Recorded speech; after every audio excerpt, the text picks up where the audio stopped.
Most teams overcomplicate ticketing. They hire dedicated IT admins, set up huge complex configurations, and have endless training sessions before even starting to use them. But what we've learned after helping thousands of support teams streamline their operations is that setting up a ticketing system really isn't that complicated, or at least it doesn't have to be. So in this video, I'm going to walk you through exactly how to set one up from scratch with a simple step-by-step process that you can follow along with. Let's go ahead and dive in. Step 1, identify your support needs. Before you set up your ticketing system, you need to be clear on what you actually need. And I know that sounds obvious, but so many teams skip this step and end up with a tool that's either way too complicated or doesn't do what they need. So ask yourself a few questions. First, how many support tickets are you realistically handling every day? Are we talking 10, 100, or 1,000? This matters because it'll determine how much automation you actually need. Second, what channels are your customers using to reach out? Is it mostly email? Are you getting a lot of messages on chat or social media? Maybe phone calls? You want a system that can handle all of that in one place. And third, what features do you actually need right now? Things like automation, SLA tracking, reporting, the basics. These questions are important because I see teams overcomplicating things from the start all the time. They go for the enterprise level tool with a million features they'll never use, and then it takes months to set up, and then nobody wants to use it. My advice, don't do that. Start simple, focus on the essentials like tracking tickets, automating repeatable tasks, assigning ownership, and making it easy for your team to collaborate. And then down the line, you can always add more features as you grow. Step 2, choose the right platform. So now let's talk about choosing the right ticketing system. Of all the options out there, a cloud-based system is the way to go. There's simply nothing else worth considering today. And this is because with a cloud-based system, you don't need servers, you don't need an on-site IT, your team can access their tickets from anywhere on their laptop, phone, whatever, as long as they've got internet. All the updates and backups happen automatically in the background, and you are paying a subscription price instead of getting hit with surprise costs for maintenance or upgrades. It just makes life easier. Now, for this walkthrough, I'm going to use Hiver, and here's why. First, there's no complicated setup. It's pretty much plug and play. Second, it feels familiar from day one. So most teams we know use Gmail, and if your team also uses Google Workspace, Hiver works directly inside of Gmail and would be a hoot to set up. However, if you are on Outlook or any other email provider,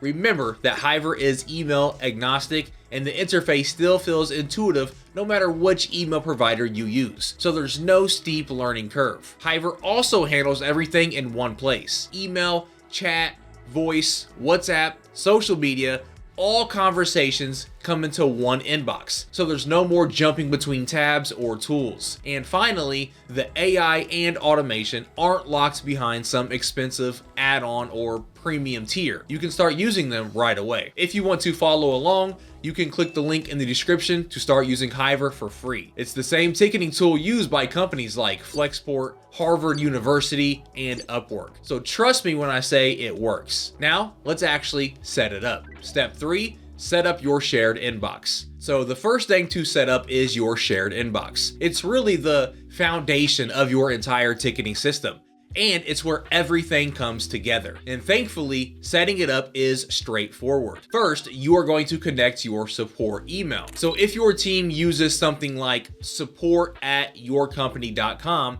you'll link that here. Hiver, like I said, is email provider agnostic. Gmail users will be working directly from their inbox, and everyone else will see tickets in a familiar inbox style view once the web app is connected to their email. Next, add your team. You'll invite each person by email and then assign them a role: agent, manager, admin, whatever fits your setup. And once that's done, you'll see your shared inbox here. Every customer query that comes into your support address shows up for the whole team. And here's the important part. Every single ticket should have a clear owner. So when something comes in, you click on it, hit assign, and pick the person responsible. It takes 1 second, and now there's no confusion about who's handling which ticket. Step 4, configure automation and routing. Now, let's set up some automations.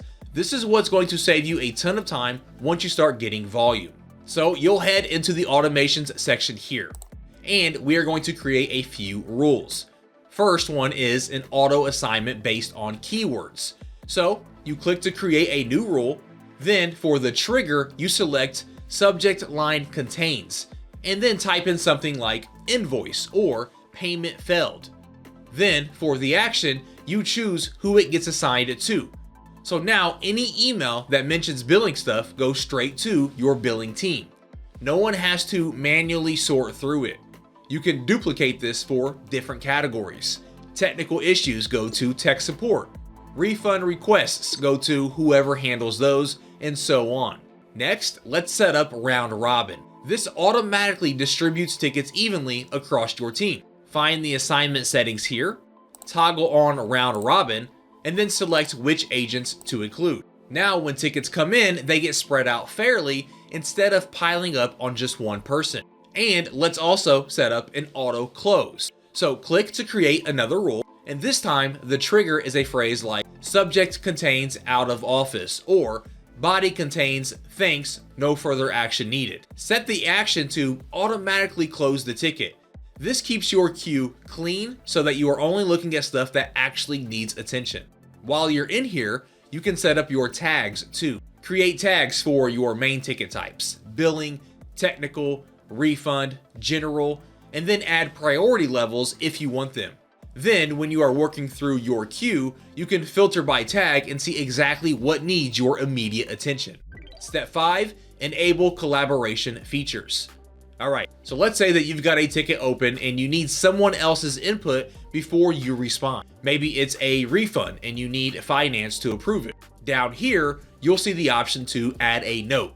Click that, and then you can write your message that only your team sees. The customer won't see any of this. To loop someone in, just type @ and their name.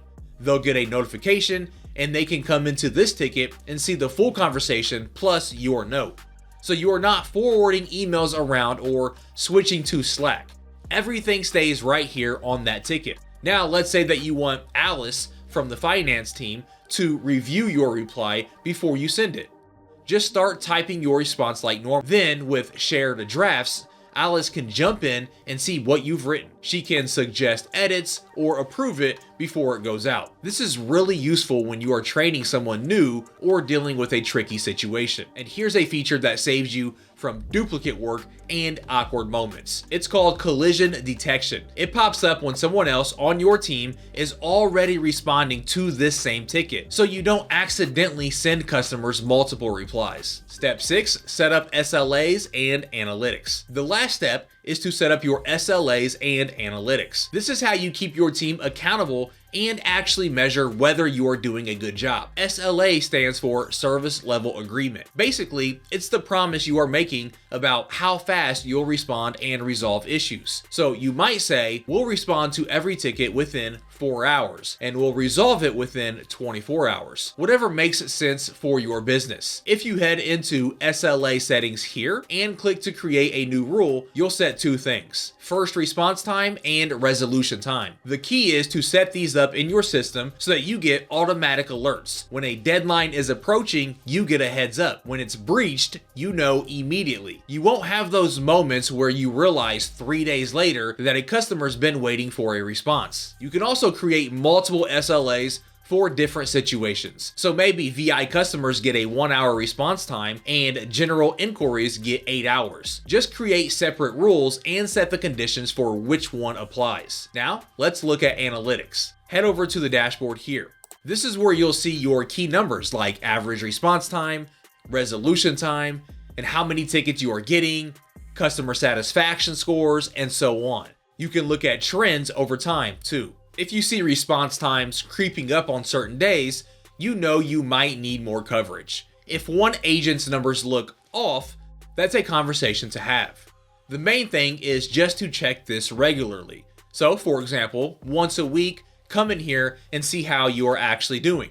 And that's it. you now have a fully functional ticketing system set up and ready to go. So if you are ready to implement this for your own team, you can try Hiver completely free using the first link in the description.